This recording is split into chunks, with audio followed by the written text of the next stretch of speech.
first rule is this: if you're working too hard, you're doing it wrong.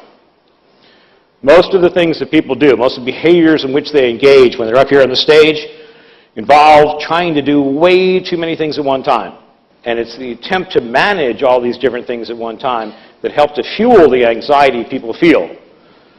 We're going to show you that the way to do it right is to figure out how to work much more simply than what you're used to. Most of the problems people have when they speak come from the fact that they're trying to do way too many things at once. They try to keep track of way too many variables. They try to, well, they have too many things going on in their head at one time. They're working too hard, and if you're working too hard, you're doing it wrong. In fact, obviously everybody knows that today we live in a very multitasking environment, right? We're expected to do all sorts of things at the same time. The greatest thing about speaking, when you speak before a group, is if you're doing it right, you learn how to do what I guess man did at one time in its history. It's called unitasking. Unitasking, it's a word, I don't know if it's in the dictionary, but unitasking means doing one thing at a time, and that's the beautiful thing about it. I often tell people I hardly think I'm ever working when I'm speaking, because it's one of the easiest things I can do. I never have more than one thing that I'm thinking about at one time, and we'll see how this works. The second rule is that when you do it right, it's always a win-win for both you and the audience.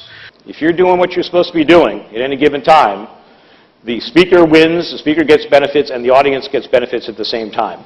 It's always a back and forth. Finally, the third rule is probably the most difficult one for people to actually engage in practice.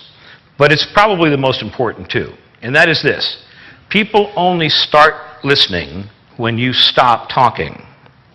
See, most people think that getting up in front of a group is all about opening their mouth and impressing the audience with the breadth and depth of their knowledge.